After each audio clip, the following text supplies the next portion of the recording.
আৰু দুৰ্যোগ প্ৰবণ এলেকালৈ পৰ্যবেক্ষিত হৈছে গুৱাহাটী একাঠু এবুকু পানৰ পিছত এই মহানগৰী কৃত্ৰিম বানৰ সৃষ্টি হয় গুৱাহাটী খাৰখুলিত ভূমিস্খলনৰ সৃষ্টি হৈছে ভূমিস্খলনৰ ফলত মাটিৰ তলত সোমাই গৈছে 6খনকৈ দুচকীয়া বাহন খাৰখুলি পাহাৰৰ ওপৰত নিৰ্মাণ কৰা দেৱাল খহি পৰি যথেষ্ট ক্ষয়ক্ষতি সাধন হৈছে ঘটনা কেন্দ্ৰ কৰি ইতিমধ্যে মহানগৰীত তীব্ৰ চাঞ্চল্যৰ সৃষ্টি হৈছে আমি দৃশ্যাংশ দেখুৱাইছো এনেধৰণে এজাক বৰষুণৰ পাছতে বিভিন্ন প্ৰান্তত ভূমিস্খলনৰ সৃষ্টি হয় মহানগৰী খাৰখুলিৰ দৃশ্যাংশ খাৰখুলিত আজিৰ দিনটোত এই ভয়াৱহ ঘটনা সংঘটিত হৈছে পাহাৰৰ মাটি খহি এনেধৰণে 6খনকৈ বাহনৰ ওপৰত পৰি গৈছে সেই দেৱাল খহি ইতিমধ্যে ভূমিস্খলনৰ ফলত বিস্তৰ ক্ষতি হৈছে ভূমিস্খলনৰ মাটিৰ তলত সোমাই গ'ল 6খনকৈ দুচকীয়া বাহন খাৰখুলি পাহাৰৰ ওপৰত নিৰ্মাণ কৰা দেৱাল খহি পৰি যথেষ্ট ক্ষয়ক্ষতি হৈছে ইতিমধ্যে সেই স্থানত আৰক্ষী উপস্থিত হৈছে প্ৰশাসনৰ লোক উপস্থিত হৈছে আৰু ভূমিস্খলনৰ সৃষ্টি হৈছিল বিগত কেইবাদিন ধৰি সেই বৰষুণৰ সময়ছোৱাত পাহাৰৰ মাটি খহি বিভিন্ন প্ৰান্তত এনেধৰণৰ মহানগৰীৰ বিভিন্ন প্ৰান্তত এই ধৰণৰ দৃশ্য সৃষ্টি হৈছে দৃশ্যাংশ দেখিবলৈ পোৱা গৈছে এইবাৰ খাৰখুলিৰ দৃশ্যাংশ দেখুৱাইছোঁ খাৰখুলিত আজিৰ দিনটোৰ ঘটনা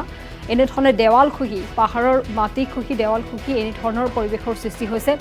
কেইবাখনো বাহন ইতিমধ্যে দেৱাল খহি পৰিছে যাৰ পৰিপ্ৰেক্ষিতত সেই পথছোৱাৰে যাতায়াত ব্যৱস্থা কিছু ব্যাহত হৈ পৰিছে সেই পথছোৱাৰে অহা যোৱা কৰাত কিছু অসুবিধাৰ সন্মুখীন হ'বলগীয়া হৈছে পথচাৰী কিয়নো সম্পূৰ্ণ পথছোৱা এনেধৰণে বন্ধ হৈ পৰা পৰিলক্ষিত হৈছে সেই পাহাৰৰ সকলো মাটি খহি এনেধৰণে দেৱালখন এখন উচ্চ দেৱাল খহি পৰিছে যাৰ পৰিপ্ৰেক্ষিতত সেই স্থানত যিসমূহ বাহন পাৰ্কিং কৰা আছিল আজিৰ দিনটোত সেইসমূহ বাহনৰ ওপৰত পৰিছে প্ৰায় 6খনকৈ বাহন দেৱাল খহি পৰিছে যাৰ পৰিপ্ৰেক্ষিতত সেই পথছোৱা ইতিমধ্যে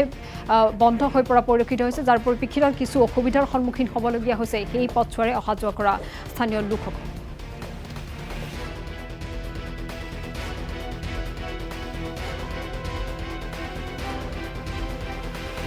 গোটেই আমাৰ দুখনে পৰিছে আমাৰ দাদাৰ দুখন আছে তো এইফালে আপোনাৰ দোকানখনৰ আছে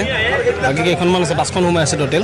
এখন উদ্ধাৰ কৰা হৈছে এখন আপোনাৰ ওলোৱা গৈছে কিবাকে সেইখনো আপোনাৰ মাটিৰ তলতে আছিলে কিবাকে ওলোৱা গৈছে সময়খিনিত আপুনি আছিলে মই নাছিলোঁ মই ঘৰতে আছিলোঁ দাদাহঁত আছিলে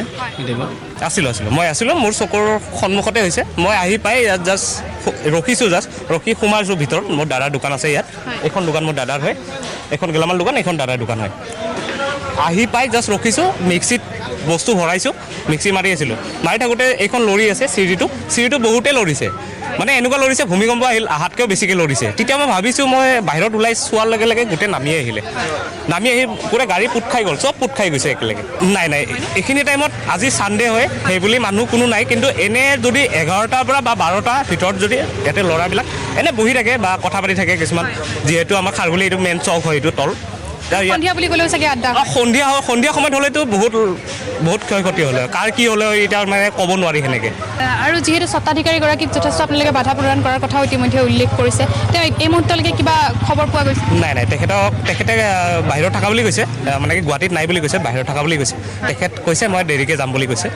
তেখেতে এই যিখিনি মানে ইম্পৰ্টেণ্ট দিব লাগিছিল সেইখিনি ইম্পৰ্টেণ্ট দিয়া নাই এতিয়ালৈকে মানে ইমান ডাঙৰ এটা ঘটনা ঘটি গৈছে তেখেত যি কামতে নাথাকক কিয় আহিব লাগিছিলে এইখিনিতে একবাৰ চাব লাগিছিলে